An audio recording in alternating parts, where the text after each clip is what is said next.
Quantum computing और इसमें integrated है एआई, आर्टिफिशियल इंटेलिजेंस। एक इंपॉर्टेंट अपडेट, O2IS अकेडमी में आपको वन स्टॉप सॉल्यूशन मिल जाएगा आपकी यूपीएससी प्रिपरेशन के लिए। अगर आप स्टेट एग्जाम के लिए भी प्रिपेयर कर रहे हो तो इंटीग्रेटेड कोर्सेज भी अवेलेबल हैं। करंट अफेयर्स बहुत वास्ट होते हैं तो उनको सिंप्लीफाइड और स्ट्रक्चर्ड मैनर में पढ़ने के लिए करंट अफेयर्स का कोर्स भी अवेलेबल है एट कॉस्ट ऑफ 5000 रुपीज। इसमें आपको लेक्चर्स के अलावा प्रिंटेबल कंपाइलेशन मिल जाती है वीकली एंड मंथली बेसिस पर। 6 महीने के एंड में टॉपिक वाइज कंपाइलेशन मिलती है। नंबर 2 इज आपका वीकली टेस्ट होता है और इससे आपका मेंस वाला पार्ट स्ट्रेंथन होता है बिकॉज आपको शीट भी इवेलुएट करके दी जाती है। नंबर 3 इज वेडनेसडे को स्पेशल क्लास रहती है। अगर इन केस आपने मई 2027 को टारगेट करा है और जनवरी टू मई वाला जो करंट अफेयर्स था वो स्किप कर दिया है तो टॉपिक वाइज रिवीजन वहां पे करवाया जा रहा है। एंड नंबर 4 इज इसमें मंथली मेंटरशिप सेशन भी आपको प्रोवाइड किया जाएगा। इसी के साथ आप टेलीग्राम से जो पीपीटी की पीडीएफ फॉर्म होती है उसको भी डाउनलोड कर सकते हो, पर यहाँ पे सिर्फ इंग्लिश मीडियम में ही अवेलेबल होगी। एंड कोर्स में हिंदी एंड इंग्लिश दोनों ही कंपाइलेशन है। इंस्टाग्राम के ऊपर आप मुझे कनेक्ट कर सकते हैं, कोई भी क्वेरी है, और इस नंबर के ऊपर आप कांटेक्ट कर सकते हो। और डिजाइन करी जाएंगी कैंसर की वैक्सीन। ठीक है, 3 चीजें हैं, इसको तोड़ के पढ़ लेते हैं। यस ऑनलाइन, ठीक है। एक तरफ तो आएगा इसमें ह्यूमन बीइंग, एक आ गई इसमें आर्टिफिशियल इंटेलिजेंस और एक आ गई क्वांटम कंप्यूटिंग। देखो जो क्वांटम कंप्यूटिंग है इसमें भी कौन सी फॉर्म रहेगी? फोटोनिक। फोटोनिक का मतलब है कि जब इसकी रेडिएशन जाएगी वो किस फॉर्म में जाएगी? लाइट के पैकेट्स की फॉर्म में, लाइट पार्टिकल्स की फॉर्म में। पैकेट होगा ये एक तरह से, जैसे टॉर्च नहीं मारते बस वैसे अज्यूम कर लो, ये फोटोनिक रहेगा। फोटोन्स यानी कि पैकेट्स होते हैं लाइट के इसके अंदर। 3 चीजें हैं इस आर्टिकल के रिस्पेक्ट में, तो थोड़ा ध्यान से सुनना। अब जो ह्यूमन बॉडी है, ह्यूमन की जो बॉडी है वो किस चीज की बनी है? सेल। अगर बिल्कुल इनिशियल स्टेज हम देखें तो सेल की बनती है हर बॉडी, फिर सेल डिवाइड करता है, उससे टिश्यू बनता है, टिश्यू फर्दर ऑर्गन्स को बनाते हैं, ऑर्गन फर्दर ऑर्गन सिस्टम को, एंड ऑर्गन सिस्टम जब सारे जुड़ जाते हैं तो एक ऑर्गेनिज्म रेडी होता है, और इसमें हम कंसीडर कर लेंगे एक ह्यूमन बीइंग को। अब जो सेल होता है उसको मैं ऐसे अज्यूम कर लेती हूँ, कुछ ऐसी जैसी शेप होती है। अब लीवर के सेल बनाएंगे लीवर को, ठीक है, हार्ट के सेल बनाएंगे हार्ट को। ये टर्म्स वेरी करेंगी, मतलब लीवर वाले जो सेल्स होंगे वो लीवर के ऊपर फोकस रखेंगे, मतलब काम डिवाइड कर दिया गया कि तूने सिर्फ लीवर की टेक केयर करनी है, तूने हार्ट की करनी है, तूने लंग्स की करनी है, तो डिवीजन ऑफ लेबर हो रखा है हमारी बॉडी के अंदर। अब ये जो सेल है ना, वैसे ही एक सिस्टम आता है हमारा, that is immune system. Immune system, जैसे कभी आप ना शॉपिंग के लिए जाते हो तो बाहर देखा होगा डमी रखा होता है एक, कि इस टाइप के कपड़े कुछ अंदर आपको मिल जाएंगे। अब उस कपड़े को आपने जब देखा तो आपको पसंद आ गया वो, तो बोला कि चल यार इस शॉप में जा आते हैं, कि यहाँ पे ठीक ही लग रहा है, कि बढ़िया लगाई है ड्रेस बाहर। आप अंदर चले गए, पर यहाँ पे मेन फोकस क्या था कि वो जो शॉपकीपर था उसने डिस्प्ले में एक कपड़ा लगा दिया जो शायद आपको पसंद आए, कंज्यूमर को पसंद आए। कंज्यूमर क्या करेगा? अंदर इंस्पेक्शन के लिए जाएगा। तो वैसे ही हमारी बॉडी में भी फंक्शनिंग चलती है। ये सेल है, सेल के अंदर बड़ा सारा मैकेनिज्म चला है। सेल के अंदर एक छोटा सा ब्रेन का फॉर्म भी बैठा है जिसको आप बोलते हो न्यूक्लियस। वैसे ही एक खाना बनाने के लिए power house of the cell भी बैठा हुआ है, माइटोकॉन्ड्रिया। एक सुसाइडल बैग भी बैठी है, लाइसोसोम। और वैसे ही छोटी छोटी दाने के स्ट्रक्चर भी हैं जिनको बोलेंगे राइबोसोम। राइबोसोम, राइबोसोम हो गया, यहाँ पे एंडोप्लाज्मिक रेटिक्यूलम होगा, उसके ऊपर ये राइबोसोम आके जुड़ जाएंगे और ये बना देगा रफ एंडोप्लाज्मिक रेटिक्यूलम। अब ये आरईआर और राइबोसोम अगर इंडिविजुअल एंटिटी की तरह देखें, क्योंकि ये बाकी आपके डबल मेम्ब्रेन वाले होते हैं, राइबोसोम में एक ही मेम्ब्रेन होती है। ये सारे क्या बना रहे हैं अंदर? प्रोटीन। अब क्या होता है ना कि सेल के ऊपर इंस्पेक्शन करती है हमारी बॉडी, एंड इंस्पेक्शन कौन करता है? Immune system. ये चेक रखेगा कि कोई गलत चीज नहीं बॉडी के अंदर बननी चाहिए। अब ये जो सेल है ना, अब सेल तो कितने हैं, बिलियंस ऑफ सेल हैं बॉडी के अंदर, तो आप तो काउंट नहीं कर पाओगे उनको। तो ये जो सेल है इनके ऊपर ना एक एंटीजन बैठा है जिसको बोलते हैं HLA, ह्यूमन ल्यूकोसाइट एंटीजन। ये जो एंटीजन है ये क्या करेगा? अंदर जो भी प्रोटीन बैठेगी ना उसको उठाएगा, सरफेस पे लेके आएगा और इम्यून सिस्टम को दिखा देगा कि ये वाली प्रोटीन अंदर बन रही है। तो हुआ क्या कि आपके अंदर लीगली काम चल रहा है कि इलीगल काम चल रहा है, उसको कौन चेक करता रहेगा? Immune system. यहां तक क्लियर हुई स्टोरी आपको? HLA जो होगा ये पूरे सेल पे प्रेजेंट होगा इस तरह से। HLA का काम ही क्या है? वो जैसे डमी रखा था ना बाहर कपड़े दिखाने के लिए, एक्चुअल में वैसे ही कपड़े आपको अंदर जाके मिलेंगे, हो सकता है वैसे ना भी मिले, पर उसने प्रॉपरली दिखाया कि ये देखो बढ़िया कपड़ा है और इसी टाइप के कपड़े आपको अंदर भी मिलेंगे। तो HLA ने क्या करा? जो भी प्रोटीन सेल के अंदर बनी उसको बाहर डिस्प्ले करा। किसको डिस्प्ले करा? इम्यून सिस्टम को। HLA ह्यूमन ल्यूकोसाइट एंटीजन, लिख लो इसको, ह्यूमन ल्यूकोसाइट एंटीजन। सेल के अंदर प्रोटीन बना, प्रोटीन का अगर छोटा सा कंपोनेंट बोलूं पेप्टाइड, पेप्टाइड की भी ब्रोकन फॉर्म बोल दूं तो अमीनो एसिड, ठीक है। तो पेप्टाइड्स को ये बाहर दिखाएगा, डिस्प्ले करेगा, किसके लिए? इम्यून सिस्टम के लिए। इम्यून सिस्टम के पास यूं सोच लो कि वेपन होंगे, अगर कुछ गड़बड़ी हुई तो ये क्या करेगा? शूट कर देगा उनको, ठीक है। तो इंस्पेक्शन कौन करने के लिए आया है यहाँ पे? Immune system. अगर कोई गड़बड़ी दिखी तो ये अटैक करेगा। यहां तक क्लियर? अब जितने भी डिस्प्ले करे जाते हैं ना, हमारी पूरी की पूरी बॉडी लॉक एंड की हाइपोथेसिस की तरह काम करती है। जैसे यहाँ पे एक शेप बना रही हूँ कुछ इस तरह से, अब मुझे इसके लिए फिट बिठाने के लिए सेम ऑपोजिट शेप चाहिए होगी, लाइक दिस। बस हमारी बॉडी भी ऐसे फंक्शन करती है। अगर मान लो ये HLA है नीचे वाला, ये ऊपर इसके आके ऊपर पेप्टाइड अटैच हुआ, दोनों फिट बैठ रहे हैं ना प्रॉपर्ली, इम्यून सिस्टम ने देखा कि यार फिट बैठ रहे हैं, मतलब ठीक चीजें बन रही है अंदर, कोई गड़बड़ नहीं है। पर वैसे ही एक दिन क्या हुआ कि स्ट्रक्चर तो वही था, HLA का तो सेम ही था, पर ना ये प्रोटीन क्या कर रही थी, ये एक जगह तो ठीक थी पर एक जगह से ना थोड़ी ऐसे हो रही थी। यहाँ पे हमें क्या दिख रहा है कि प्रॉपर फिटिंग नहीं आई है इसकी, कुछ गड़बड़ है, तो इसको बोलेंगे कि एबनॉर्मल प्रोटीन मैन्युफैक्चर होनी है अंदर। अगर एबनॉर्मेलिटी है तो इम्यून सिस्टम क्या करेगा? इसके ऊपर शक करेगा और इम्यून सिस्टम इसके ऊपर अटैक करना शुरू कर देगा। और यहीं से आप सुनते हो ऑटो इम्यून डिसऑर्डर्स भी, और ऐसे ही ऑटो इम्यून डिसऑर्डर कई बार कैंसर को भी लीड कर देते हैं। रियूमेटॉइड कैंसर वगैरह जो आप सुनते हो वो ऑटो इम्यून सेल की वजह से तो हुआ, कि खुद के जो सेल थे वो क्या कर रहे थे? खुद के सेल को अटैक कर रहे थे। अपने ही सेल जब दुश्मन बन जाएं तो उसी टाइप के कैंसर को या डिसऑर्डर को क्या वर्ड यूज कर लेते हो आप? Auto immune. मतलब इम्यून सिस्टम ने रिकॉग्नाइज करा कि यहाँ पे कुछ गड़बड़ हो रखी है। ये नॉर्मल कैसे बोलना था हमने? ये वाली नॉर्मल कंडीशन होनी थी, पूरा फिट बैठ रहा है। फिट इन द सेंस मैंने ये आपको डिफरेंशिएट करा, ये ऐसे बैठ जाएगा पूरा फिट, आपको पता ही नहीं लगेगा दूर से देख के, आपको एक्चुअल स्ट्रक्चर इस तरह से दिखेगा। पर जब यहाँ पे फिटिंग बैठी तो यहाँ से ये बैठ ही नहीं रहा था, इसके अंदर एडजस्ट ही नहीं हो पा रहा था। जैसे वो कौन से होते हैं बिल्डिंग वगैरह बनाने के लिए खिलौने नहीं आते आजकल की फिट कर, क्या बोलते हैं उसको? अच्छा, लेगोज। मैंने सच्ची पहली बार सुना, मैंने सिर्फ देखा था ऐसे कि आजकल बच्चे खेलते हैं उसके साथ। तो उसमें क्या करते हो आप? बिल्डिंग बनाने के लिए उसको फिट कर रहे होते हो, एक भी जगह पे अगर फिटिंग नहीं होती है तो वो बिल्डिंग नहीं बन पाती है। यही होता है सेम। तो सेम हमारी प्रोटीन भी ऐसे ही फंक्शन करती है। एक घर है, घर के अंदर हो सकता है ड्रग्स बन रही थी, पर बाहर ऐसे दिखा दिया गया कि वो नॉर्मल है। अब उल्टी कंडीशन ले लेते हैं, यहाँ तो हमें दिख गया कि एबनॉर्मल कंडीशन थी। एक बिल्डिंग है, उसके अंदर ड्रग्स बन रही हैं, बाहर से पुलिस इंस्पेक्शन के लिए आई, पर बाहर उन्होंने दिखाया कि नहीं, हम इलीगल एक्टिविटी नहीं कर रहे हैं, लीगल एक्टिविटी कर रहे हैं। अब तो सब कुछ नॉर्मल दिखा। ये नॉर्मेलिटी कब आती है? तो क्या होता है, जैसे कोई पर्सन है, ध्यान से सुनना इसको, पहले हम लेमन एग्जाम्पल ही उठाएंगे ताकि आपको ये फिर टेक्निकल टर्म्स ज्यादा टफ ना लगे। कोई पर्सन है, उसने देखा कि मैं ना करेंसी नोट्स बनाऊंगा, नकली, फेक। उधर RBI, reserve bank of India, इन्होंने एक ऐसा टेक्निकल असिस्टेंट बिठाया हुआ है कि उसको पता लग जाए कि रियल नोट कौन सा है और फेक नोट कौन सा है। इसने पहली बार फेक नोट बनाए, जब पहली बार बनाए तो इससे गलतियां भी हुई। एंड ये जो यहाँ पे स्पेशलिस्ट बैठा हुआ था, इसको पता लग गया कि रियल और फेक दोनों मिक्स्ड हैं, फेक वाले सेपरेट करो एंड रियल वाले सेपरेट करो। इसका घाटा हो गया, क्योंकि इसके ऊपर जिसके भी थ्रू इसने पैसा आगे पहुंचाया था वो पूछेगा इसको कि तेरे तो नोट पकड़े गए। पर ये सतर्क हो जाएगा। इसने देखा यार पिछली बार पकड़ा गया मैं, अब दूसरी बार ये क्या करेगा? और ढंग से नोट्स बनाएगा फेक ही, पर और ढंग से बनाएगा कि गलती के चांसेस कम रहे। पर ये तो स्पेशलिस्ट है, ये दोबारा से इसको पकड़ लेगा। टाइम बीतता गया, उसको अपनी गलतियां पता लग रही हैं कि गलती कहाँ पे हो रही है। फिर उसको पता लगा होगा कि कहीं पे कलर में डिफरेंसेस हैं, कुछ कोड में एरर मुझसे ही रहा, उसको पता लग रहा है कि मैं कहाँ पे गलती कर रहा था। पर एक टाइम आएगा जब ये स्पेशलिस्ट को भी क्या करेगा? सरपास कर जाएगा। मतलब अब इसको पता है कि मेरी गलतियां कहाँ पे थी। विद टाइम ये सीख गया कि कैसे मैं करेंसी नोट को फेक बना रहा था। अब जब ये स्पेशलिस्ट के पास गया तो इनसे नहीं हुई यहाँ पे डिफरेंशिएशन, मतलब इसने वो लेवल अचीव कर लिया हुआ है कि कैसे मुझे रियल नोट को मैच करना था फेक नोट के साथ। इसी चीज को आप क्या बोलते हो? एडवर्सियल। अब ये कैंसरस जो सेल्स होती हैं, कैंसर का मतलब क्या होता है, इसको ना बस यहीं पे छोड़ दो, अभी ये AI के केस में भी आएगा, कैंसर के केस में भी आएगा।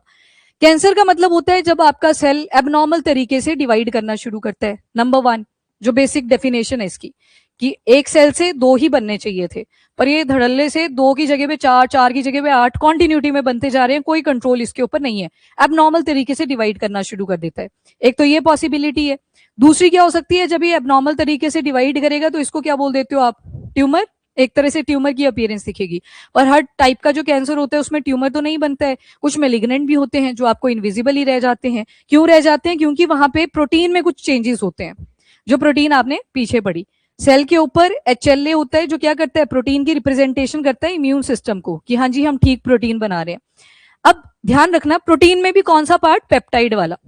ये चेन है, सबसे छोटी यूनिट इज अमीनो एसिड। बहुत सारे अमीनो एसिड आपस में जुड़ेंगे फिर बनेंगे पेप्टाइड, एंड जब पेप्टाइड जुड़ेंगे तो बनेगी प्रोटीन। अब प्रोटीन का भी कौन सा सीक्वेंस दिखाते हैं ऑप्शनली, तो पेप्टाइड। और इसी तरह से बॉडी में इतने सारे जब सेल्स हैं तो इतने सारे पेप्टाइड भी तो बनेंगे। अगर मान लो प्रोटीन मैंने बोला, अमीनो एसिड जोड़े तो क्या बना, पेप्टाइड। यहाँ पे मान लो 4 अमीनो एसिड थे, इससे बना एक पेप्टाइड। जब 4 पेप्टाइड आएंगे तो उससे क्या बनेगी, एक प्रोटीन। तो प्रोटीन से तो ज्यादा ही नंबर होगा पेप्टाइड का। बॉडी के अंदर बिलियंस ऑफ पेप्टाइड होते हैं, तो इसी वजह से बोला कि इन सारे पेप्टाइड्स की स्ट्रक्चरिंग करना तो बहुत टफ हो जाएगा। तो इसमें बोला एआई का यूज ले लेते हैं, और साथ में फोटोनिक जो रेडिएशन वगैरह ऐड करी जाएंगी वो किसकी ऐड करेंगे, क्वांटम कंप्यूटिंग की। 3 चीजें इसमें जोड़ी। अब दिक्कत क्या आती है, एआई को बोला साइंटिस्ट ने कि यार इस पे ज्यादा भरोसा होएगा नहीं। क्यों नहीं होगा, क्योंकि कई बार एरर भी दे देती है। तो इसमें करी गई रैंडम टेस्टिंग। नाउ ये रैंडम टेस्टिंग क्या होती है, बिलियंस ऑफ पेप्टाइड्स है। अब बोला कि बिलियंस ऑफ पेप्टाइड जब चेक करने लगेंगे उसमें तो बड़ा ज्यादा टाइम लग जाएगा, तो रैंडमली कुछ पेप्टाइड्स को उठाना शुरू कर दिया, फिर उनके बनाए सीक्वेंसेस। हम अमीनो एसिड का एग्जांपल नहीं लेंगे, हम एबीसीडी लिख लेते हैं। ABC 1 2 3, ये मान लो एक पेप्टाइड का कोड है, दूसरे का 1 2 3 4 AB, कुछ इस तरह से कोड बन रहे हैं। पर आपको क्या दिख रही है, सिमिलैरिटीज हैं, तो मतलब कंफ्यूज हो सकती है एआई। पर जब टेस्टिंग करी तो इसकी टेस्टिंग हुई 3 फेजेस में। पहला जो फेज था उसने बहुत अच्छे रिजल्ट दिए, मतलब जैसे आइडेंटिफाई एआई ने करा, जो मतलब एग्जिस्टिंग थे उन्हीं को पहले स्टडी करा गया, तो एआई ने बिल्कुल एक्यूरेसी वहां पे मेंटेन करी। सेकंड जो टेस्ट हुआ उसमें भी अच्छी परफॉर्मेंस करी। थर्ड थोड़ा सा डिफिकल्ट लेवल था, क्योंकि उसमें वो भी पेप्टाइड्स ऐड कर दिए गए थे जो कि अभी रिकॉग्नाइजेबल नहीं थे, क्योंकि बिलियंस में है तो सबको पढ़ना इतना भी ईजी नहीं होता। पर यहाँ पे भी अगर एक्यूरेसी देखें तो वो 70 to 75% तक आई। तो यहाँ पे क्या बोला साइंटिस्ट ने कि हम एआई को एटलीस्ट वो जो कोडिंग है इन पेप्टाइड्स की उसको अंडरस्टैंड करने के लिए यूज कर सकते हैं। पर इसको अंडरस्टैंड करना जरूरी क्यों था, तो बोला कि अब ये जो कैंसर है ना, प्रोटीन के साथ भी तो लिंक हो रखा है। जब एचएलए ने किसी पेप्टाइड को शो करा, ये शायद शो ही नहीं कर पाया। शो क्यों नहीं कर पाया होगा, क्योंकि अगर ये शेप एचएलए की थी तो अंदर जो पेप्टाइड बन रहा था वो शायद इस शेप का था। तो इसने बोला ये मैं कैसे दिखाऊंगा इम्यून सिस्टम को। इम्यून सिस्टम इंस्पेक्शन के लिए आया कि दिखाओ भाई क्या चल रहा है अंदर, ये दिखाई नहीं पाया। तो इससे क्या पता लगा कि कुछ गड़बड़ है सेल के अंदर, इम्यून सिस्टम एक्टिवेट हो जाएगा। इम्यून सिस्टम के अंदर 2 सेल आते हैं, B cell and T cell. याद रखिएगा जब ये कैंसर हो गया, बड़ी बड़ी बीमारियां होंगी तो ये वाले सेल एक्टिवेट होते हैं, दैट इज टी सेल। तो ये टी सेल एक्टिवेट हो जाएंगे, मतलब बॉडी के अंदर कुछ गड़बड़ होनी शुरू हो चुकी है।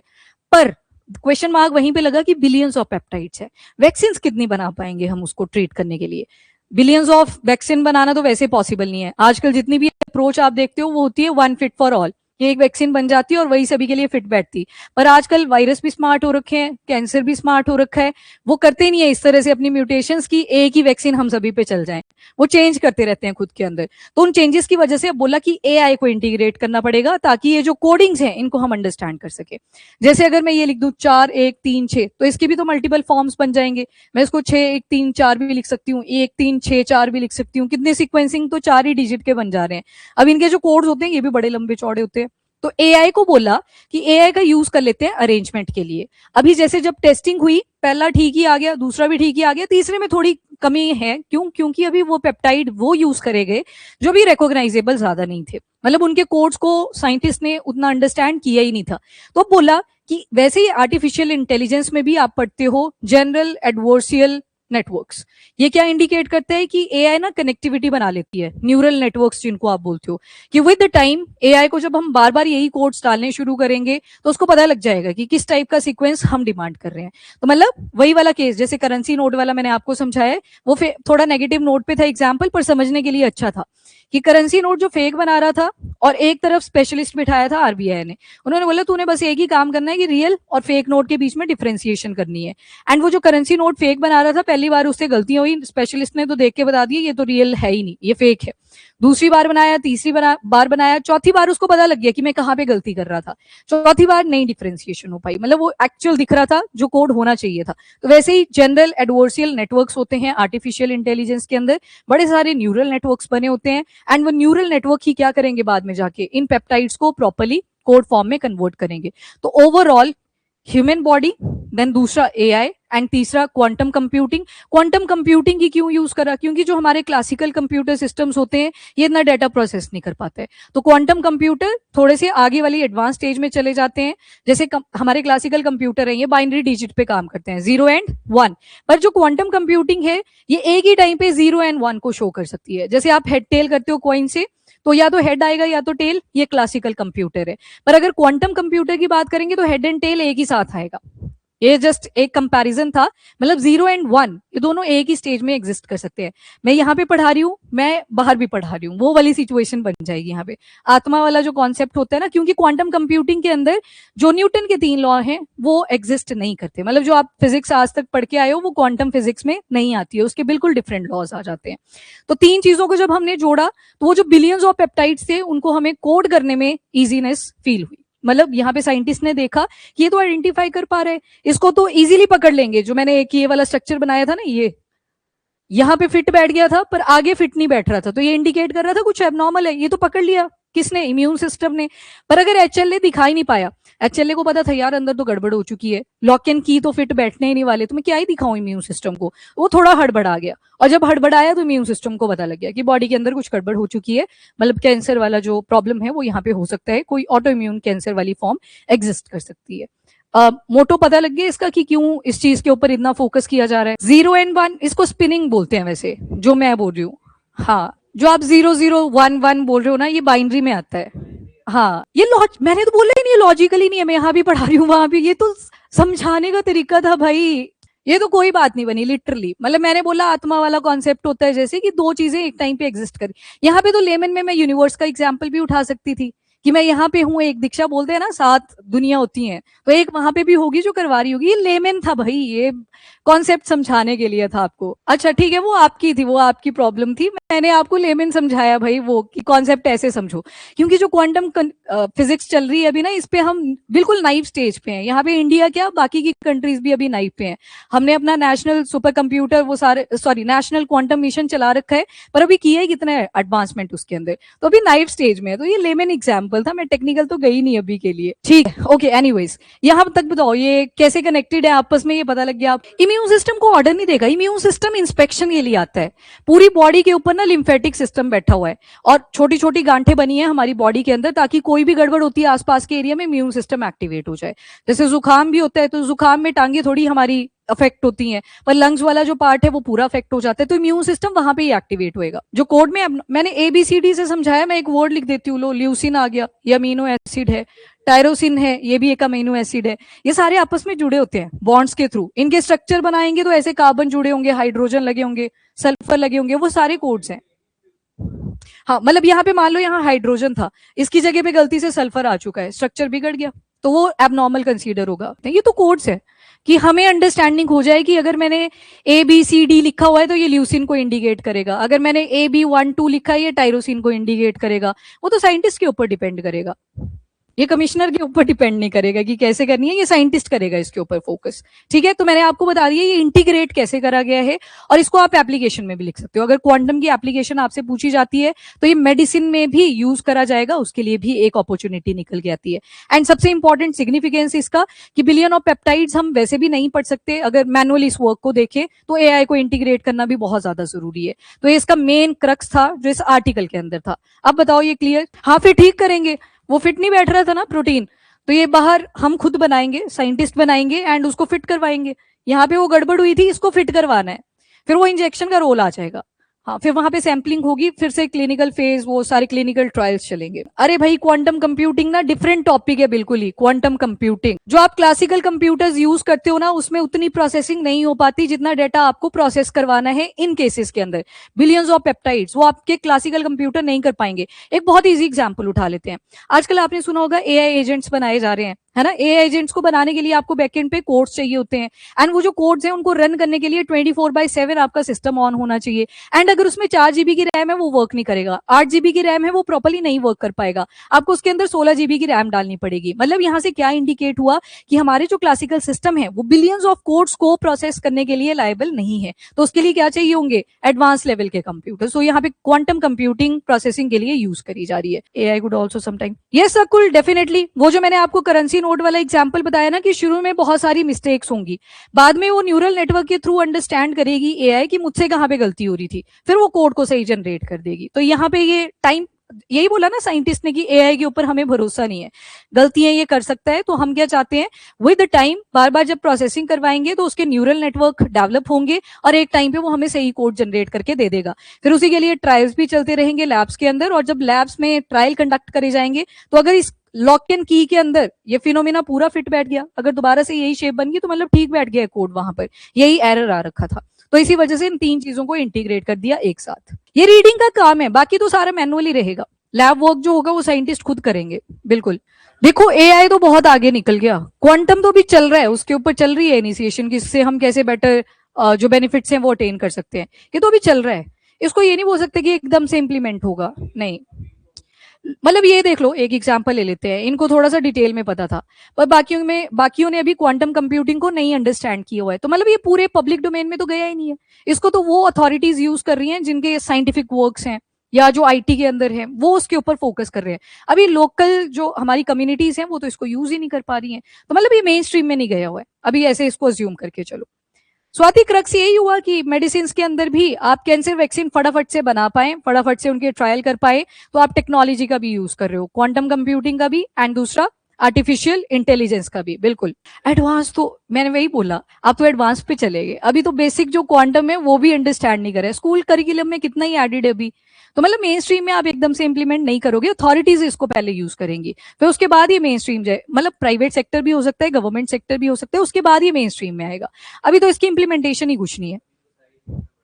हाँ मतलब साइज भी बहुत बड़ा है, वो तो आप अपने घर में रख भी नहीं सकते, और इतनी सारी इलेक्ट्रिसिटी आपको चाहिए 24/7। इन्वर्टर पे आपके कई बार फैन भी स्लो डाउन हो जाते हैं, आप कैसे चलाओगे क्वांटम कंप्यूटर्स को अपने घर के अंदर, ठीक है। तो ये अभी मेन स्ट्रीम में नहीं है। हाँ यस बिल्कुल शिवम, एरर देगा, पर मैंने आपको एग्जाम्पल समझा दिया था। जनरल एडवर्सियल नेटवर्क्स के ऊपर ये काम करेगा, शुरू में एरर्स आएंगे, विद द टाइम वो भी इंप्रूव करेगी एआई खुद को, न्यूरल नेटवर्क्स बनेंगे एंड न्यूरल नेटवर्क बता देंगे कि ये कोड गलत जनरेट हो रहा था, क्यों वो एचएलए के साथ पेप्टाइड फिट नहीं बैठ पा रहा था। फिर वो कोड्स के ट्रायल्स होंगे, फिर देखेंगे कि अगर फिट बैठ गया तो मतलब इससे तो वैक्सीन बनाई जा सकती है, फिर वैक्सीन और जो मेडिसिन होंगी उनके ऊपर काम चलेगा। तो कोड्स को अंडरस्टैंड करने के लिए एआई और क्वांटम कंप्यूटिंग को प्रोसेसिंग के लिए यूज किया जा रहा है। और ह्यूमन बॉडी तो आई गई जिसको डिजीज हो रखी थी, विच इज कैंसर, ठीक है। अमाउंट ऑफ वाटर, हाँ वाटर तो फिर चाहिए ना, जब हीट जनरेट होगी इतनी सारी पावर सप्लाई करने के लिए, तो वाटर आपको कूलिंग के लिए चाहिए ही चाहिए होगा। तो मतलब घर में नहीं है ये पॉसिबल, अभी के लिए हम नहीं बोलेंगे इसको कि ये मेन स्ट्रीम में यूज होगा। डन।